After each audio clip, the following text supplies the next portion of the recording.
The biggest thing for me, though, was the identity. Walking away from the identity of being an orthopedic surgeon was really tough. I couldn't get over the idea that being an orthopedic surgeon was cool, that it was my identity and it's what I had trained for 15 years to do, and so I really had to work on what that new identity was, and so now when I introduce myself to people, they're like, oh, what do you do? I say, I'm a physician entrepreneur. Right. I think it can take time. Just make sure you understand that you do need to make that switch.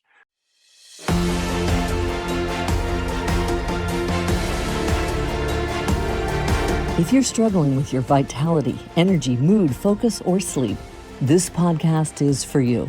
Your host, Dr. Tsung, ER doctor and aerospace flight surgeon, will help you reach for the stars and remove the barriers or blockades that have been holding you back from living your best life. If you've been challenged by your health, relationships, or productivity, then it's time for a breakthrough. So here's your host, Dr. Tsung.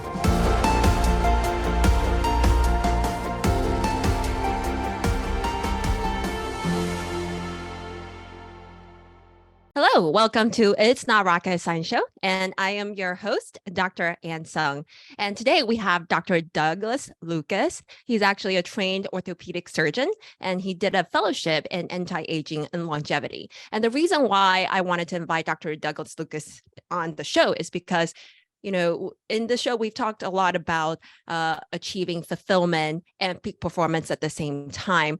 And a lot of times we've achieved that specific success, but we don't feel fulfilled. We get to that point and we feel like, oh, this is what I've been working for so hard this whole time. And we get here and I'm not as happy as I should have been.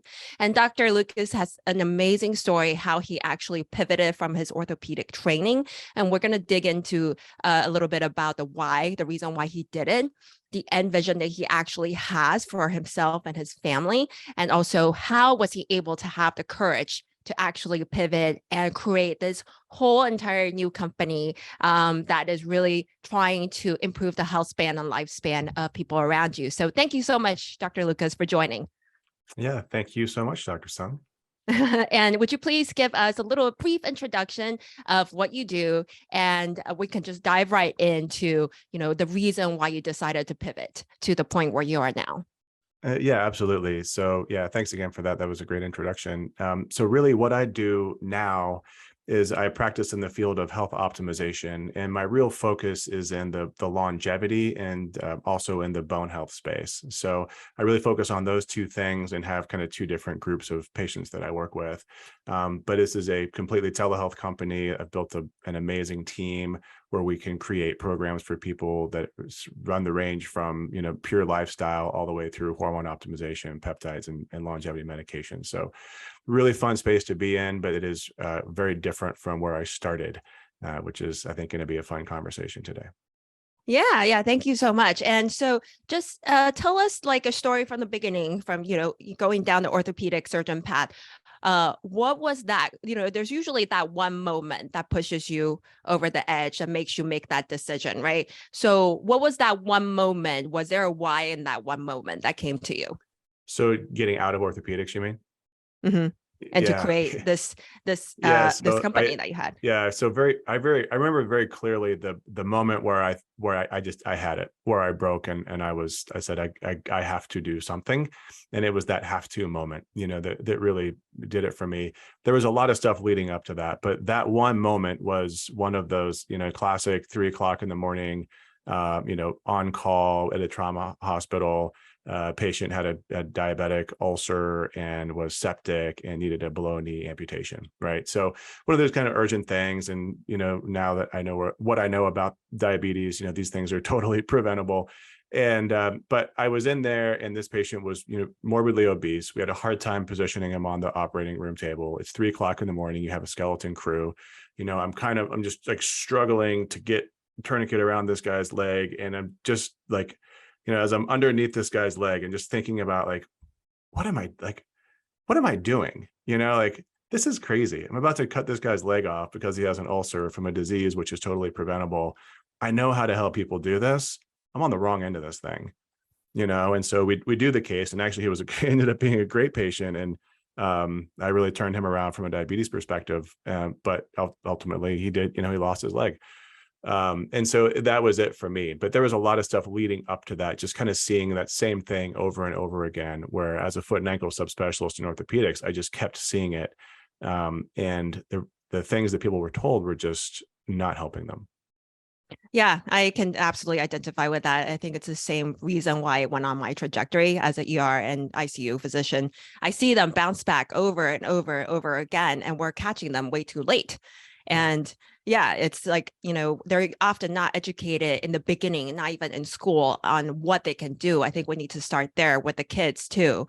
So I can absolutely identify with that. And so after you made that switch that day, did you have like a reason, like, the drive? What was the reason and drive behind everything that you tell yourself? Do you have a massive transformative purpose that you created for yourself? Yeah, you looking back on it, now I can make much more sense of my path. It seemed very circuitous and confused at the time.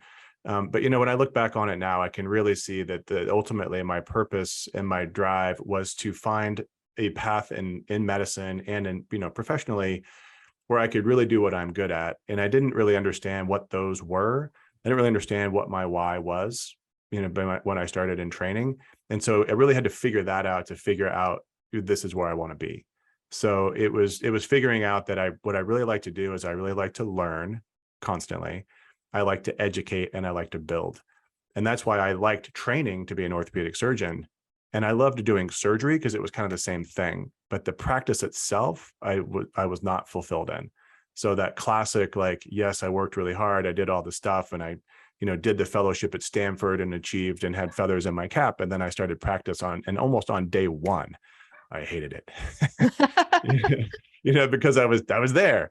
And so I had to find something where I could continue to learn and to build and to grow. And, this space and this practice as a, physician entrepreneur is there's no ceiling, right? Just continue to grow. Yeah, it's very common. Some people I've heard from other people that, oh, I don't know what my passion is. I don't know what my calling. I don't know what my purpose is. And it's okay to not know what your purpose is. A lot of times it's a self-discovery journey that you just learn and explore, and then you have different perspectives, which sounds like what you're doing. And then all of a sudden you like this and you like this, and you keep going down, and you realize that, I don't know if that's happened to you, but you realize that your passion is really the things that you love doing, and you forget to eat, you forget to go to the restroom sometimes, That's right. and you're just so absorbed in it. That's really, that kind of going to give you a hint on what you love, essentially. Right. I don't know if that's what happened to you. Yeah, no, that's absolutely right. I mean, it's, I loved the learning side of it.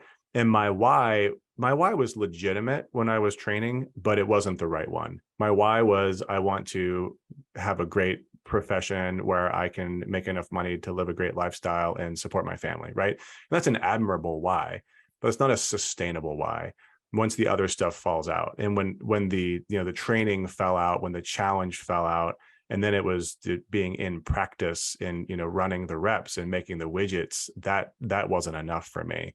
And so I had to find more. What would you say is the one thing that was missing that now give you fulfillment? Gosh, I think, again, going back to the never-ending education and growth, that's what I really enjoy about my day. When I look, I journal. I'm one of these guys that journals. I tell my patients to journal. And when I look at, the things that I'm writing down as non-negotiables, and then at the end of the day, I go back and I review it. And, okay, what were my successes? It's always in that realm. What grew today? What opportunity expanded today? What did I learn today? What can I now offer my patients? So I think that's really what drives the business. I mean, I think our patients are joining this practice because they see that we're this place where we can take new information and we can, add it to all the foundational stuff that we're doing, and we can create something for them that's going to help them to reach their goals. And it's unfortunately where the traditional medical model is headed. It's so slow to change, and sometimes for the right reason, but patients get really frustrated with that. And so it really helps to create this space where we can really explore these things with patients. Yeah, because a lot of physicians are burned out because they think it's the administration, it's the paperwork, billing, jammed packed with patients too. You don't really have time to educate them, and Sure. those are like what they call micro cuts, or Yeah, yeah, like death by a thousand cuts essentially. yeah, yeah, And you want to do well for your patients. You want to be able to educate them. You want to see them feel better day after day, but you're limited by their financials, their insurance, the system, the referrals, et cetera. So, you pointed out a great point. That's why a lot of healthcare professionals feel unfulfilled in their yeah. job. And I want to also touch base on, when you decided to pivot, how did you like have this end goal that you had in mind, this company that you built out, that you mind mapped, or how did you envision this to be like in 20, 30 years? Yeah, I mean, so I go back and look at what my thought was, and it was not a big scale thing to begin with. My wife runs a company in weight loss, and so there were a lot of clients of hers that were coming out of this program that I wanted to be able to help, and that was part of the training that I pursued, was to be able to help people to maintain weight loss, through hormone optimization and thyroid and all that. And so my idea was, hey, I'm going to get this training. I'm going to create this practice, and then I'll work with these patients. And part of my decision to pivot also had to do with my family obligations.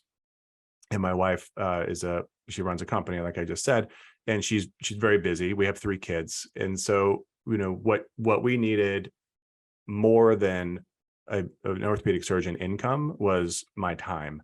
And so I was trying to find a way where I could meet all of my needs professionally, but also give more time to my family. And so that was a big part of it. So I wanted to create something where I had more time flexibility. So I didn't initially think I'm going to create something like I have the vision of now. My vision has changed for a number of reasons, but it started out being really small. And when I created it, I did not, we can talk about suggestions for people that want to do this. I didn't really seek out the right coaching initially. I didn't go into it with the right idea of what kind of capital I would need. You go back and look at it, and I could have taken the first year of it and really made it a lot smaller if I'd done it more smartly. But it worked out. We are where we are. And again, I've built a great team, so I'm happy with it. Yeah. It's essentially, none of them are like mistakes. They're all just lessons in life. So, Yeah. Sometimes and I look at him like, tripping upstairs, and you still go upstairs. Just keep yes, going. Yeah. yes, it's the next micro step, and then the next Yeah. micro step, essentially. Yeah. And what about now then? What is your vision for your company and also your life in Yeah. the very end? Yeah. So in the very end, I don't know how far out that is. I run a longevity company, so I think it better be a long time out, right? So from the company perspective, what I've realized is that this has to hit a certain scale in order to be able to support the team the way that I want to support them. And of course, as your scale gets bigger, then your team gets bigger, right? And so it's almost a never-ending cycle.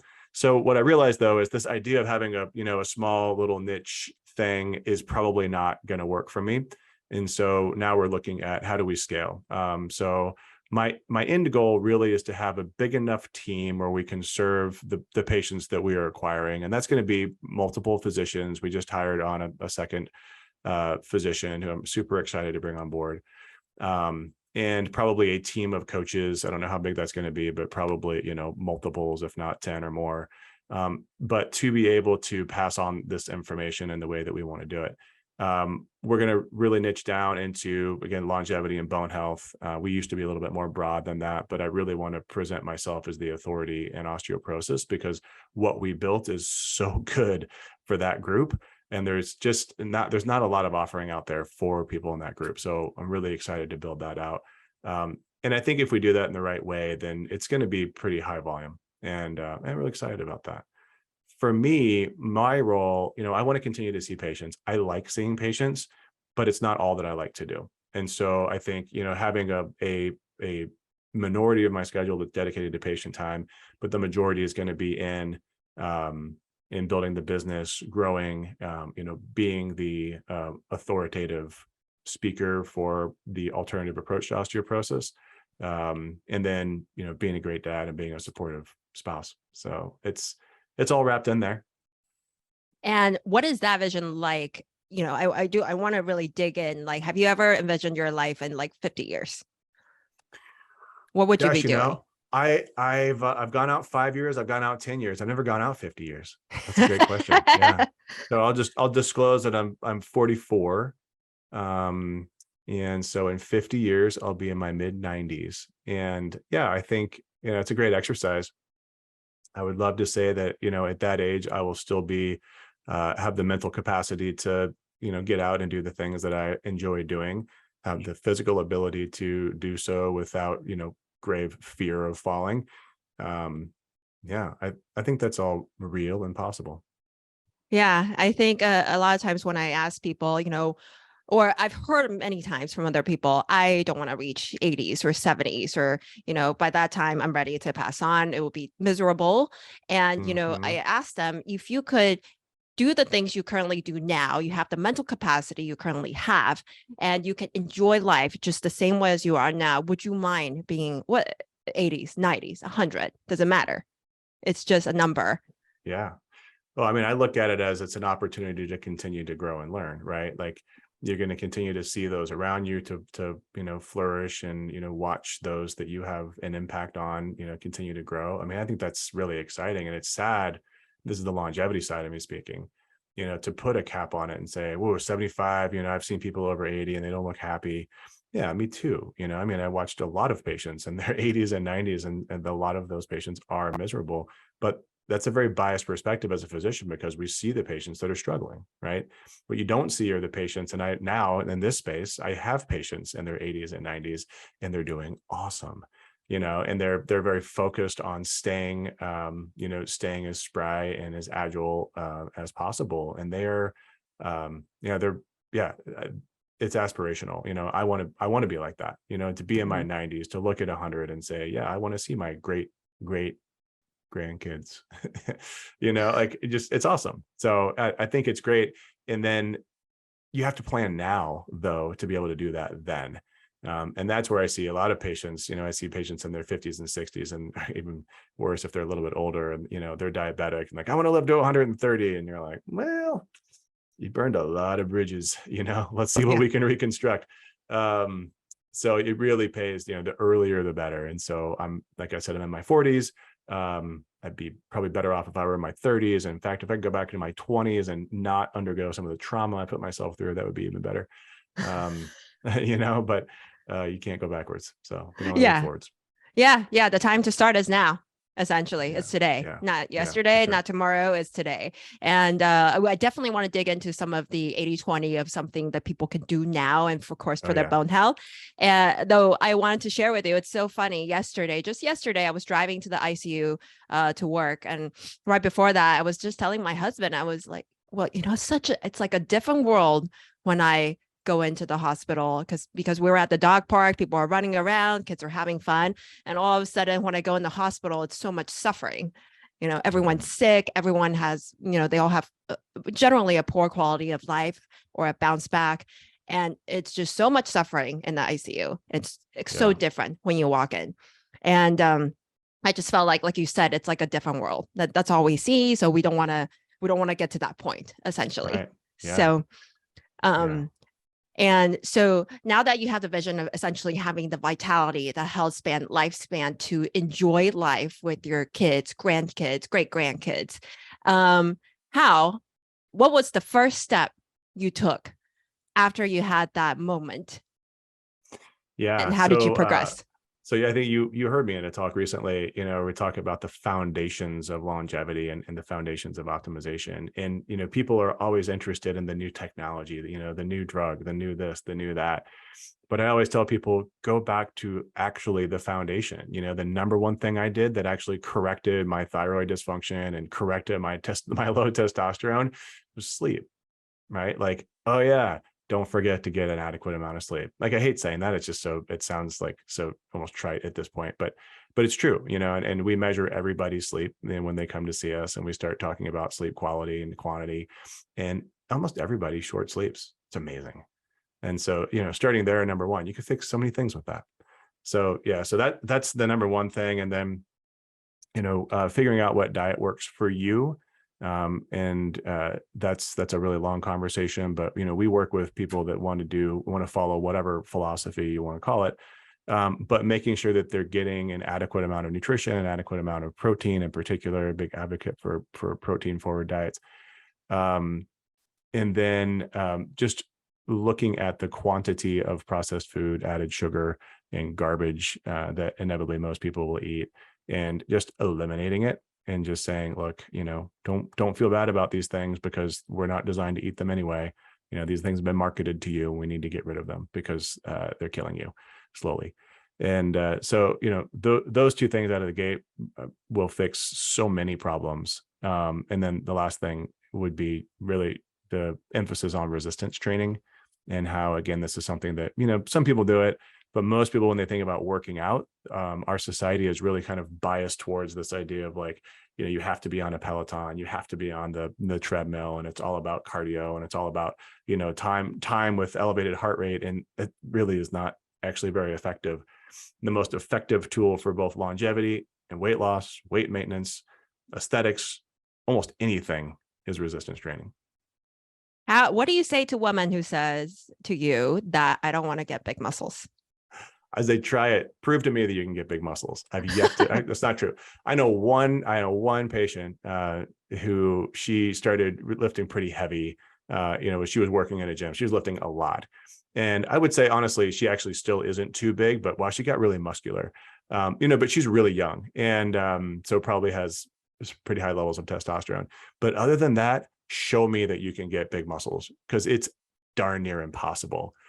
So, women they've been worried about that. I mean, as long as I've talked to women about aesthetics and about weight loss, I don't want to lift weights. I don't want to, get big muscles, but you just don't have enough testosterone. You just don't. And you're probably not eating enough calories, and you're probably not eating enough protein. Like, it takes a lot of effort and time to get big muscles, and you're probably not putting that in.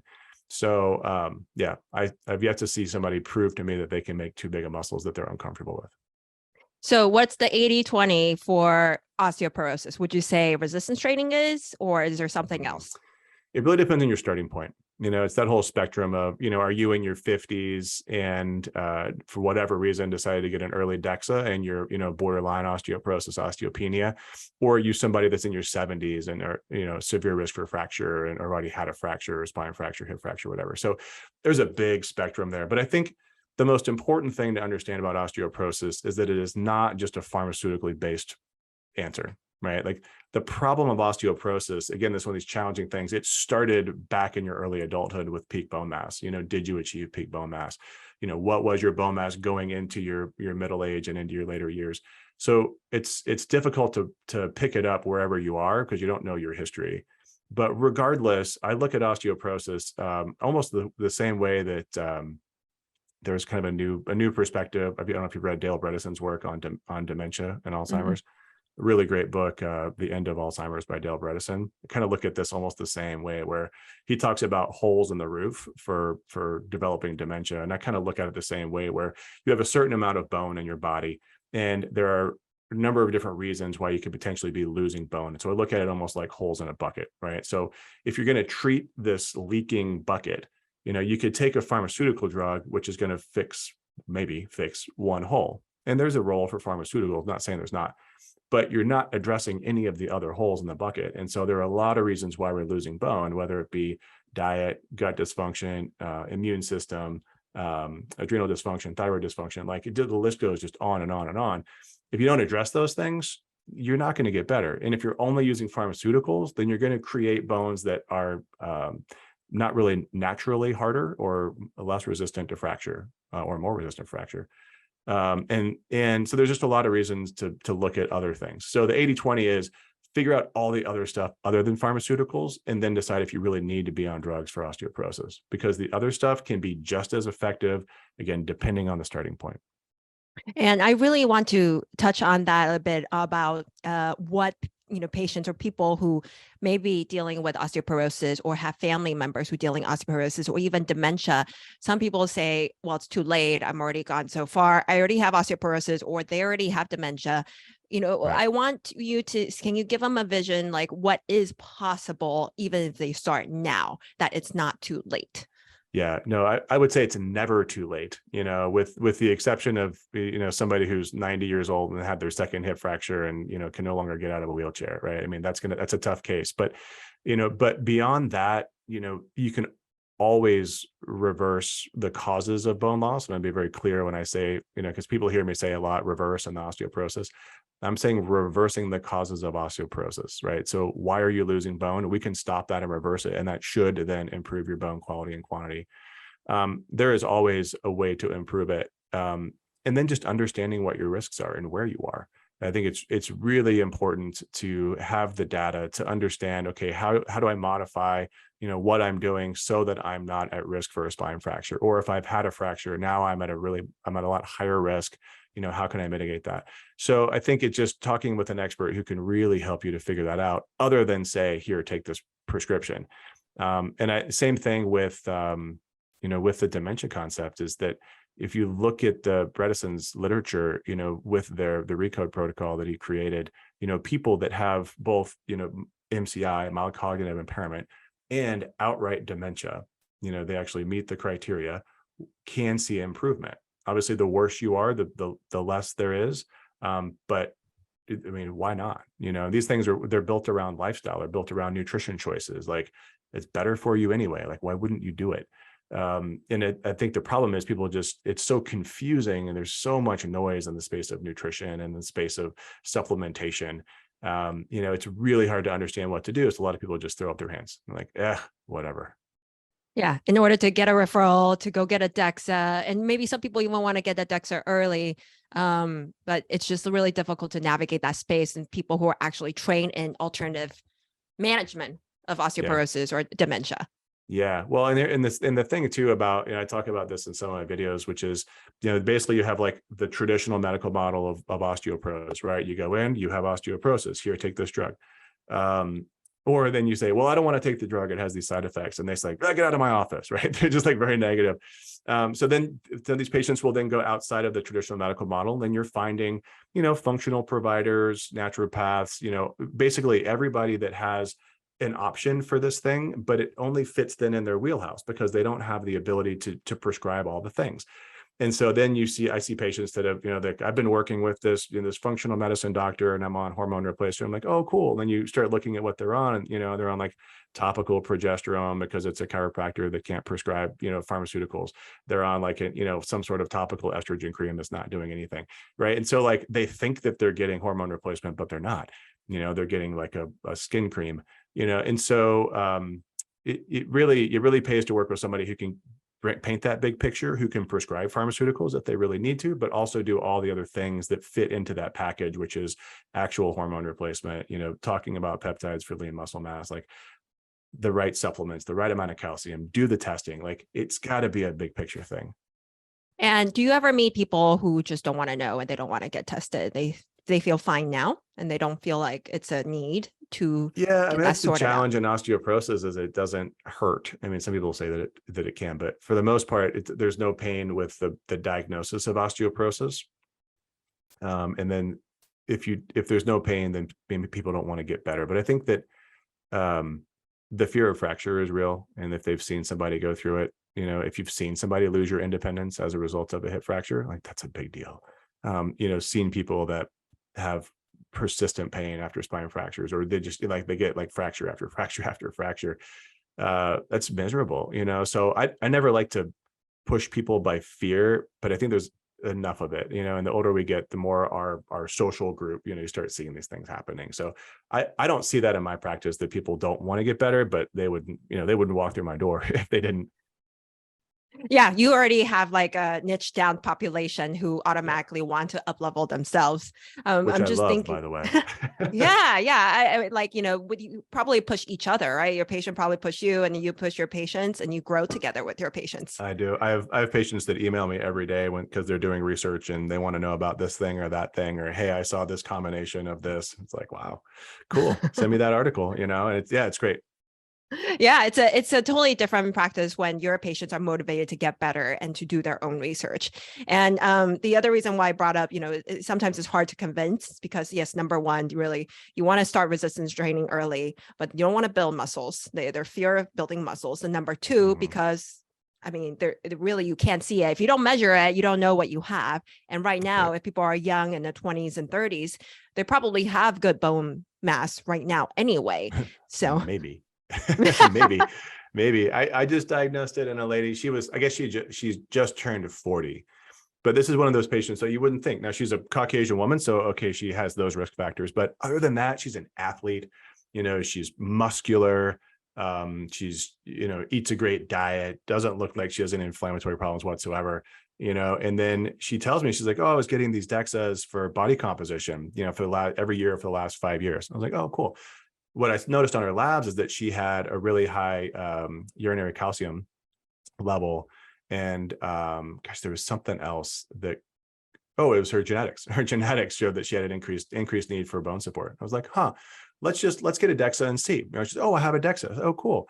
And so the people that read the DEXA looked at her body composition, but didn't look at the fact that she had osteoporosis in her hips and didn't say anything about it. And it'd been there for 5 years. Wow. Right. And they were just like, oh, your body, your percent body fat looks great. Just like, well, don't forget about the bones. And so, yeah, I mean, she's had osteoporosis that's been getting worse over the last 5 years. And nobody said anything. She didn't know. And so, now she's in her early 40s and maybe she's going to be fine. I mean, we can totally figure out, I know where the holes are. And so we'll plug the holes and she'll be fine.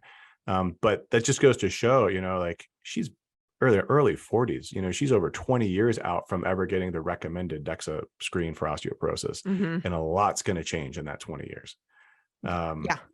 So yeah, I think that it's, I have talks on this where I talk about, primary osteoporosis, which is, age related or hormone related osteoporosis. And does it really exist? Because if you look at all of the, the secondary causes of osteoporosis, I don't know a single person that doesn't fit into one of those categories.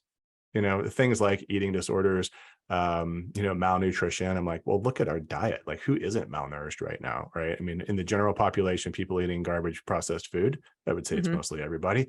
Chronic dieting, people chronically malnourished, not getting adequate protein. You look at the entire, non-animal based, protein consumption and the entire population of that group that's protein deficient, amino acid deficient. So, I mean, there are so many people that should be screened early where I really feel like if anybody comes to my office, we're talking about it, no matter their age. Yeah. So I wanted to summarize really all the 80-20 that you have said. You have said number one, sleep, right? It's very important to track your sleep. I'm not affiliated with URA. I don't get any compensation, but we both have the URA ring to track our sleep and also heart rate variability, your steps to assess your stress as well. So number one is sleep. And really, just because it tells you the duration of sleep doesn't mean you're getting adequate sleep. A lot of times we hear, oh, I'm getting like 8-9 hours. And then they get on the URA, they're barely getting like an hour of REM. They're barely getting an hour of deep. So it's not restorative sleep. So it's very important to assess the stages of sleep that you're in. And then number two, you have mentioned diet. Like, for my philosophy, I've, done lots of diets, like lots of protein, lots of fat, no fat. And now my philosophy is really non-processed food, whole foods, and nothing from a box, something that I'm prepping or cutting up, and higher fat content than usual. And I got to check out my protein content. I think it's probably 0.75 grams per pound, right? And your target is 1 gram per pound? Yeah, that's about right. Yeah. Okay. All right. Yeah. So I'm going to work on that. But yeah. Yeah. For you, I would put you at 1 gram per pound for sure. Yeah. Okay. Awesome. And then number 3 is resistance training. And when you're talking about resistance training, are you talking about how heavy are we talking? Like, what exactly do you have to do for somebody who's been lifting and for somebody who's never lifted? Yeah, so those are two interesting groups. And then you have the bone health group in here too, which we have to be really careful of, because it potentially could put you at increased risk for fracture, although I don't believe that data as much as some people do. But so I'll just put them in 3 different groups. So basically the non-lifters, right? People that have never lifted weights. The answer is you really don't have to do very much, because you're typically you don't have a lot of muscle mass to begin with. You don't want to hurt yourself. And this is the group where I really recommend working with a trainer, because it's so easy. And I even just did it recently where I increased and I've been lifting for a long time, but I increased my weight. Probably wasn't using great form and had a shoulder injury as a result, and it's so easy to do if you don't have somebody watching you. So I would put people in that group, just start with whatever. It can be body weight, it can be bands, something simple like the X3 bar relationship. Uh-huh. The X3, I like have the X3 it bar, right there hanging. Yeah, it's great. Yeah, I've got one too. I travel with it. Like it's awesome, right? Like you can do a lot with the X3 bar and those like whatever 4 straps. And then you get to the next group. So this is the frequent lifting group, people that have been doing resistance training for a long time. And I think that basically in this group, like I'm in this group now, you're probably in this group. And the reality is that we should always be trying to improve some aspect of our health, right? So some aspect of our physical capacity, whether it be training a specific body, training for a specific event, training for something. Because your body gets so efficient so quickly that we really need to always be trying to do something else. So I've been working with this group called Battle Ready, which they came out of this thing I did several months ago called the Modern Day Night Project, which is, again, it's just like something to train for. It's something to do. And so now this Battle Ready group, they're shifting it all up for me, right? So I basically just follow them along. They tell me what to do. I'm always looking to do something new. And that's been great. But we're lifting pretty darn heavy, like we're putting around big weights, always changing up what we're doing, how we're doing it. So I think if you're in that group, basically go as hard as you can, but don't hurt yourself, because those orthopedic injuries, especially as we age, it takes so long to recover, and avoiding surgery, not at all costs, but avoid surgery if you can. And then there's the osteoporosis group, and that's going to, again, really vary by where their starting point is, because some of these patients are, I don't like to use the word, brittle, but they have very little lean muscle mass that sarcopenia goes along with osteoporosis, right?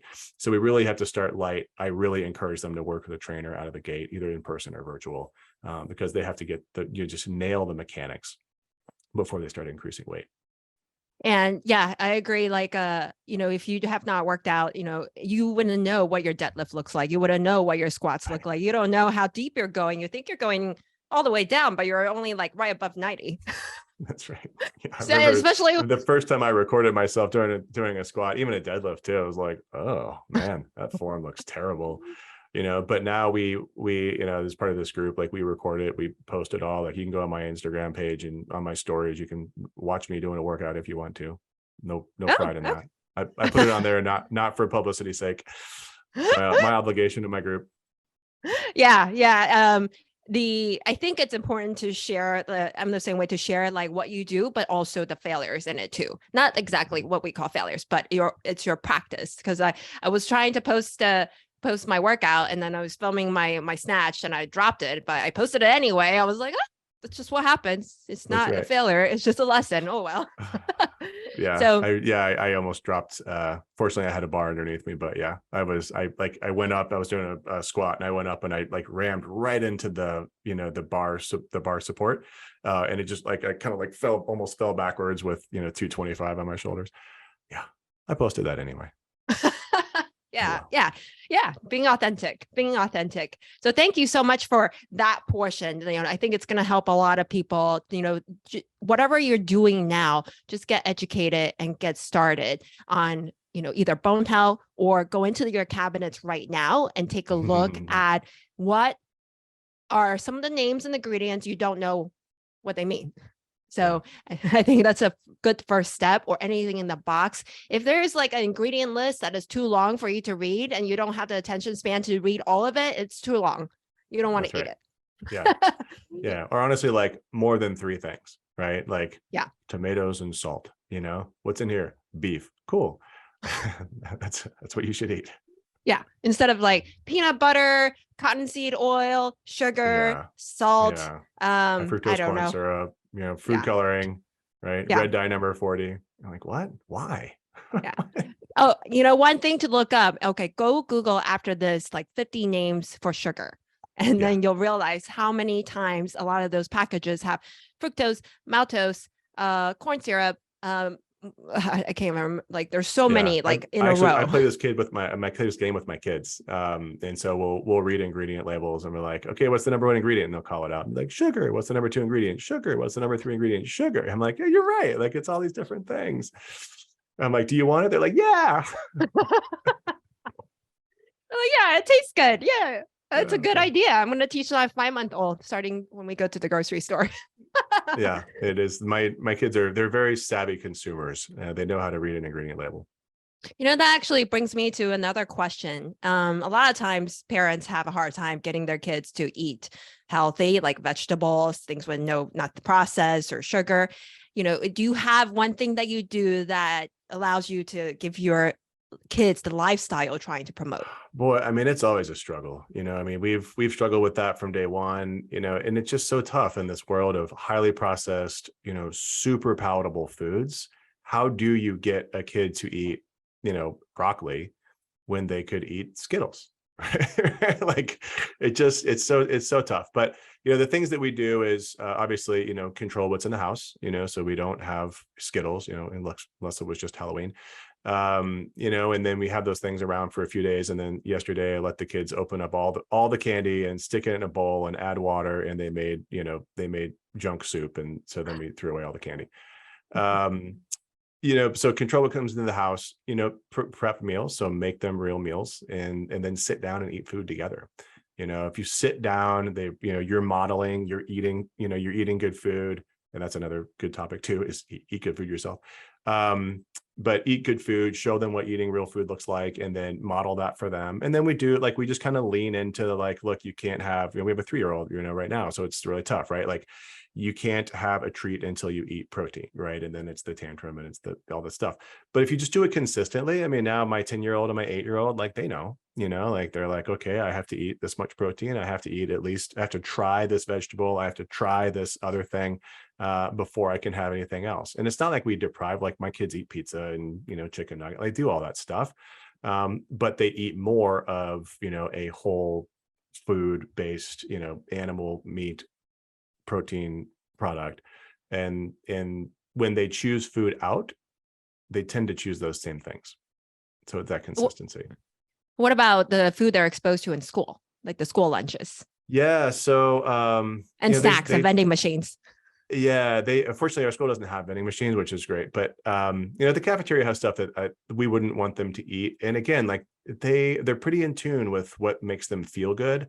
Like my middle guy, he's pretty lactose intolerant, and so like he has ice cream on occasion, but he knows if he if he goes and has ice cream at lunch at school, then he's going to be gassy in the afternoon. He's like, oh, this, even as an 8-year-old, this doesn't feel good. And my oldest guy, he has some issues with gluten, right? And so he is so on it when it comes to finding out if something has gluten in it, because he feels terrible when he eats it, and so they're both like really good. Now, do they eat sugar? Yeah, but like when they have juice, when somebody brings snacks for the school or for their class, and it's like whatever, a cupcake and apple juice, like they'll take it and they'll try it and they're like, oh, that's so sweet. It's just off-putting. It's so sweet to them because they don't drink juice at home, and we don't have soft drinks. So for them it's like water, or occasionally like a kombucha, or like a Zevia is like the sweetest tasting thing that they're going to get. And so when they taste something that's super sweet, it's like, oh man, that's intense. Or like my son, his soccer game, he came home with a Gatorade. It was after their last game, and it was like like a tiny bottle of Gatorade, and he drank like a half an ounce, and then he pulls it out of his bag and he rolls it across the counter. He's like, hey, can you throw this away for me? I'm like, yeah, sure. So they just like, it's just not palatable to them, which is great. I mean, that's a success, as long as they don't have food dysphoria and don't feel bad about what they eat. Yeah. I think you touch on a lot of good points. Number one is intuitive eating. If it's so complicated what you should eat, what you should not eat. There's so many different opinions. Though your body, I always believe, ultimately knows. If you feel good after eating something, there's no food coma, then it's good for you. But if you feel terrible after, you're falling asleep, you're bloated, you're gassy, it's not good for you. It's very, very simple. Some people think that food coma is it's normal, It's a but it sign of a doesn't good have to meal. be. Yeah, Yeah, yeah, yeah, shouldn't yeah, be. Yeah, yeah, exactly. You should feel energetic after a meal, like ready to go for the day. And that's a reason why either way I eat, because in the afternoon, I want to be productive. I want to be present with my family. I don't want to.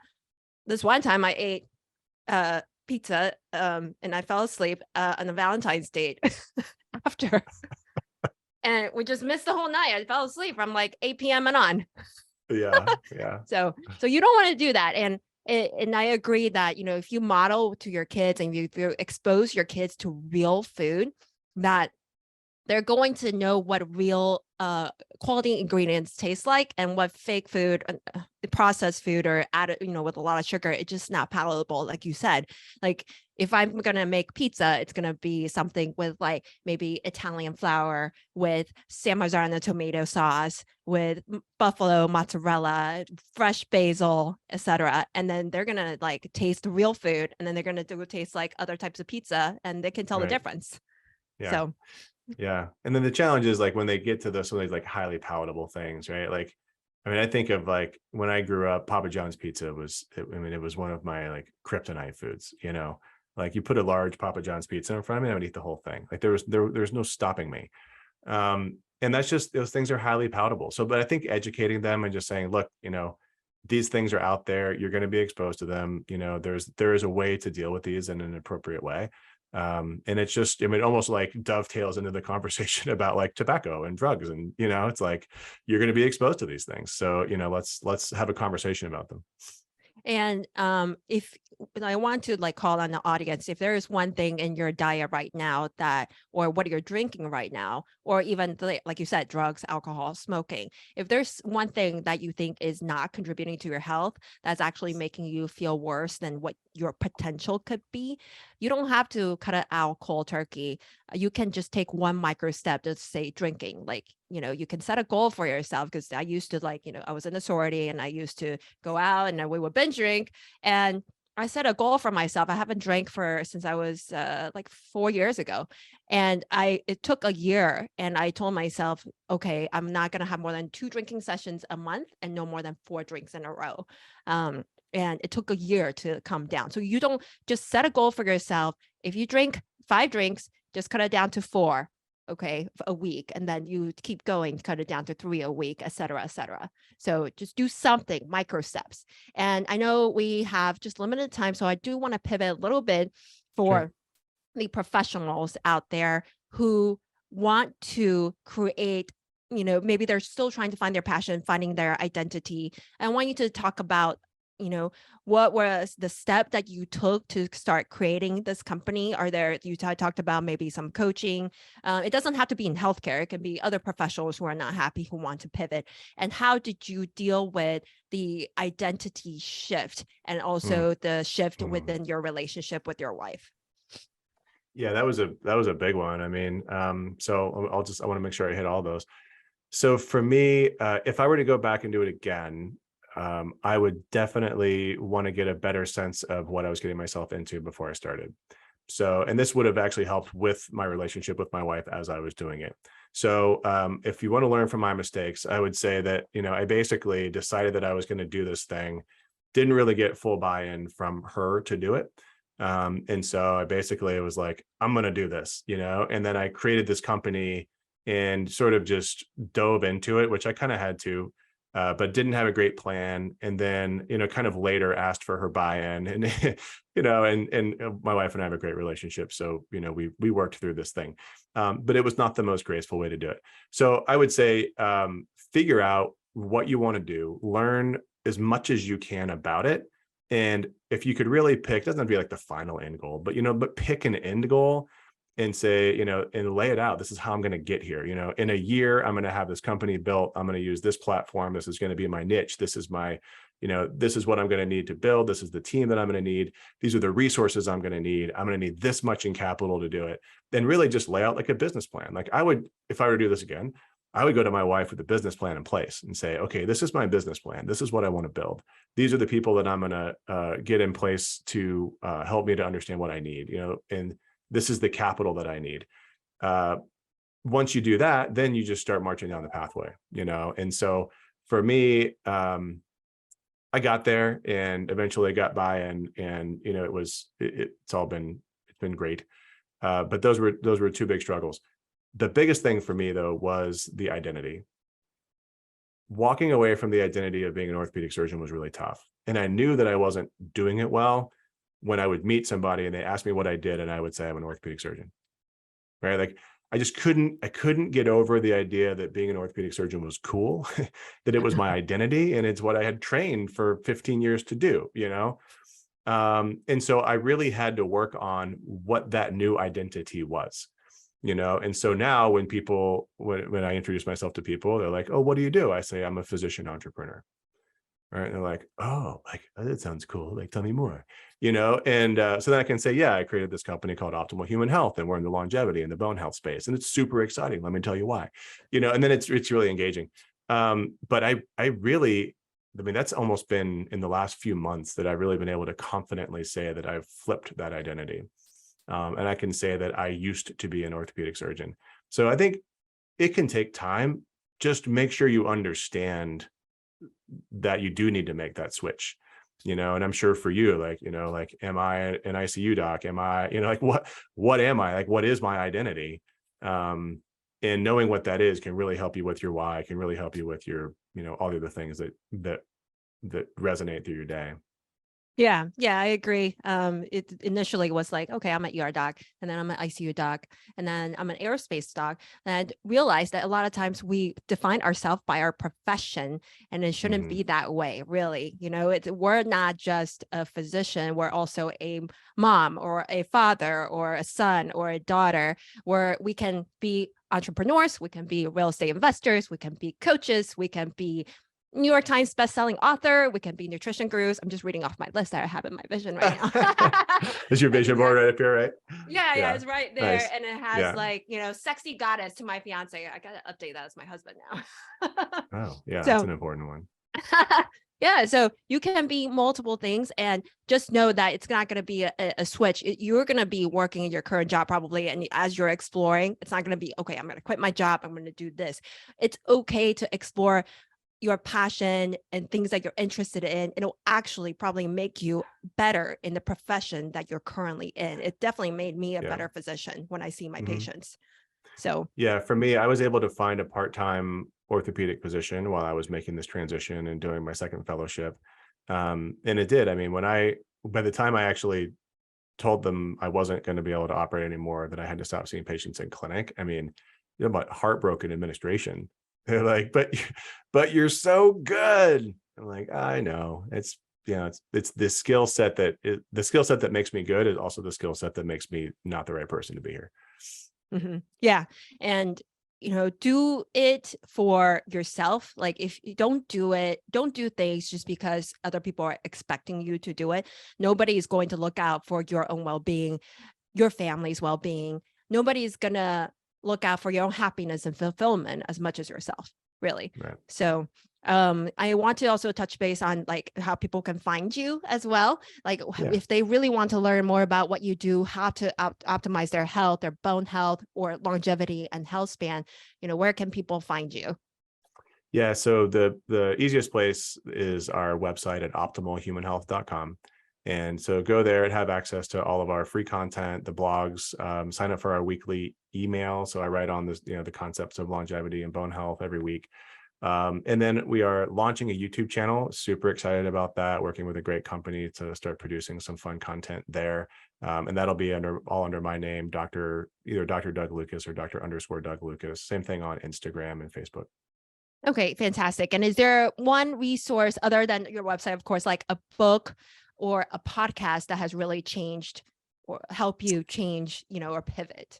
Yeah, I think if, you know, from a physician perspective, or for people that are really interested in the science behind stuff, listening to Peter Attia's podcast, The Drive, I mean, that was a huge, huge thing for me. One book that changed my life in the longevity space is Why We Sleep by Matthew Walker. It's a really good one. I haven't read that. I will. Oh, it's really good.